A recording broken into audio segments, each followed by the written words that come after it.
दिवस मना रहे हैं, लेकिन यह आजादी हमें उपहार में नहीं मिली है। इसके लिए एक लंबी यात्रा करनी पड़ी है, आजादी की यात्रा। इस यात्रा में हजारों लाखों लोगों ने अपनी जान की कुर्बानी दी। 1919 जलियांवाला बाग। आज हमारे बैसाखी का दिन है, लेकिन पूरा पंजाब बैसाखी नहीं मनाएगा। हम सब बैसाखी नहीं मनाएंगे।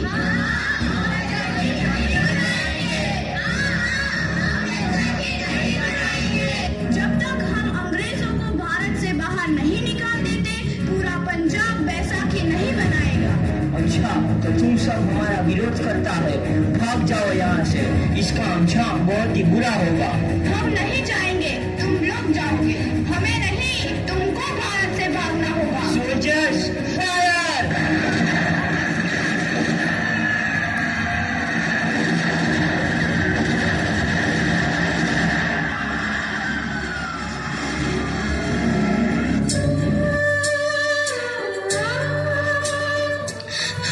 ये जमीन हमारी, ये धरती हमारी, ये खेत हमारे। अभी थोड़ी देर पहले हमारी ये फसलें लहरा रही थी, पर इन अंग्रेजों ने हमारी फसलें बर्बाद कर दी। इन अंग्रेजों ने एक ही झटके में इन सब फसलों को काट दिया। अंग्रेजों, तुम्हारे इस अत्याचार से हम डरेंगे नहीं। इस अत्याचार का बदला लेकर रहेंगे। हम आजादी लेकर रहेंगे। जलियांवाला बाग हर हिंदुस्तानी की आंख नम कर गया। इस कांड में कितने मासूमों की आहुति चढ़ गई। इतनी हैवानियत से इंसानियत कत्ल कर दी गई। जलियांवाला बाग के हत्याकांड ने आजादी की आग में घी देने का काम किया। मासूम औरतों, बच्चों की दर्द भरी चीखें और सिसकियां इनकलाब का गूंज बनकर उभरी। लाला लाजपत राय, भगत सिंह, राजगुरु, सुखदेव सरीखे क्रांतिकारियों ने भारत की इस जमीन से विदेशी दरिंदों को निकाल फेंकने के मंसूबे मजबूत कर लिए। 8 अप्रैल 1929 लाला लाजपत राय के नेतृत्व में साइमन कमीशन के खिलाफ एक भारी जुलूस निकाला गया। Simon commission, Simon commission, Simon commission, Simon commission, Simon commission, Simon commission, Simon commission. बेवकूफ इंडियंस, तुमको हमारी बात समझ में नहीं आती। Stop this. साइमन कमीशन नहीं मानता। I said stop this. Lala ji, आप आगे बढ़ो, हम आपके साथ हैं। लाला जी, संघर्ष करो, हम आपके साथ हैं। लाला जी, संघर्ष करो, हम आपके साथ हैं। लाठी चार्ज करो!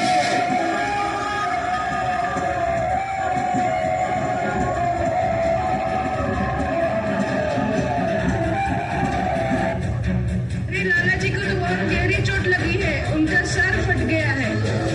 मेरे शरीर में लगी एक एक लाठी अंग्रेजी सरकार के कफन में कील का काम करेगी। ये आजादी की लड़ाई रुकनी नहीं चाहिए। ये जिम्मेदारी मैं तुम सबको सौंप कर जा रहा हूँ। लाला लाजपत राय की दर्दनाक मौत के बाद भगत सिंह, सुखदेव, राजगुरु वतन के इन मतवालों के खून में ऐसा उबाल आया जिसका सामना करना अंग्रेजी सरकार के लिए मुश्किल हो गया। अंग्रेजों को करारा जवाब देने के लिए स्कॉट और सैंडर्स को मारने की रूपरेखा रची गई।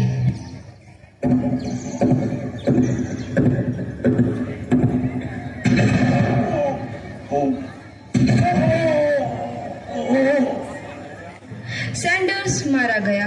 चारों तरफ तहलका मचा था। दीवारों पर लिखा था, लाला जी की मौत का बदला ले लिया गया है। भगत सिंह समेत सभी वहां से फरार हो गए। 8 अप्रैल 1929 दिल्ली में ब्रिटिश सरकार की सेंट्रल लेजिस्लेटिव असेंबली की बैठक में 2 बम धमाके की आवाज सुनाई दी।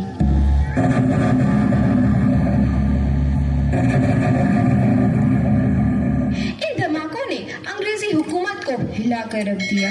इस घटना को अंजाम देने वाले भगत सिंह, राजगुरु और सुखदेव ने अपने आप को अंग्रेजों के हवाले कर दिया। 1930 को अदालत ने अपना फैसला सुनाया। मुलजिम भगत सिंह, मुलजिम राजगुरु, मुलजिम सुखदेव को दफा 121 और दफा 302 के तहत ये अदालत तीनों को मुजरिम करार देती है और इस गुस्ताखी के लिए ये अदालत इन तीनों को सजाए मौत की सजा सुनाती है। सरफरोशी की तमन्ना अब हमारे दिल में है, देखना है जोर कितना बाजुए कातिल में है।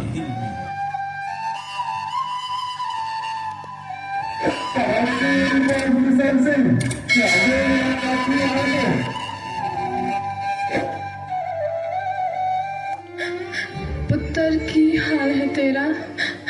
मैं चंगा हूँ माँ, फिक्र करने की कोई गल नहीं। पुत्र, मेरा दिल तेरी तरह पत्थर दिल नहीं होगा। तेरी ये गला सुन के मेरा कलेजा फटे जा रहा है। माँ, मेरा दिल कोई पत्थर जैसा नहीं है, एक वतन परस्त का दिल है जो मेरे देश प्रेम के जज्बे को ताकत देता है। बेटा, मेरा लाल। माँ, आज मेरी तपस्या पूरी होने जा रही है। जे तू रोई तो मैनू तकलीफ होइया। सोच, तेरा पुत्र आज शादी करने वास्ते जा रहा है। फर्क केवल इतना है, वो घोड़ी पर नहीं फांसी पर चढ़ने वास्ते जा रहा है। आज तू क्रांतिकारी की माँ है, कल तू एक शहीद की माँ होगी। माँ, पुत्र भगत, तू इतनी छोटी उम्र में हम सबको छोड़ के चला जाएगा? तूने जिंदगी में देखा ही क्या है पुत्र? मैंने अपनी माँ देखी है, जिसने मुझे एक ही बात बताई है कि बेटे, अपने देश के लिए एक बार मरना 100 बार जन्म लेने के बराबर होता है। अच्छा माँ, अब आशीर्वाद दे, आखिरी बार विदाई लेने का समय आ गया है। भगत, मेरे लाल।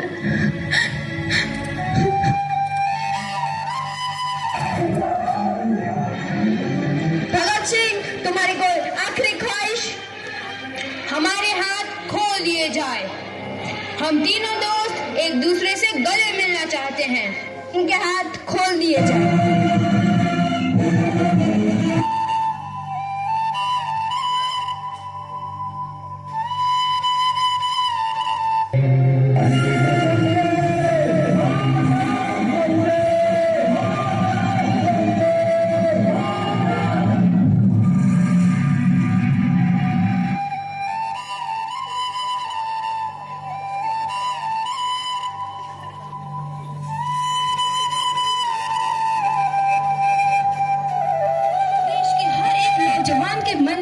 आजादी की नई उमंग हिलोरे लेने लगी। अंग्रेजों भारत छोड़ो का नारा जोर पकड़ रहा था। सबने एक आजाद भारत का सपना देखना आरंभ कर दिया था। हर कोई अपने अपने ढंग से इस महायज्ञ में अपनी आहुति दे रहा था। सुभाष चंद्र बोस, रानी लक्ष्मीबाई, तात्या टोपे और मंगल पांडे जैसे शहीदों की कुर्बानी रंग लाई। 15 अगस्त 1947 को भारत आजाद हुआ।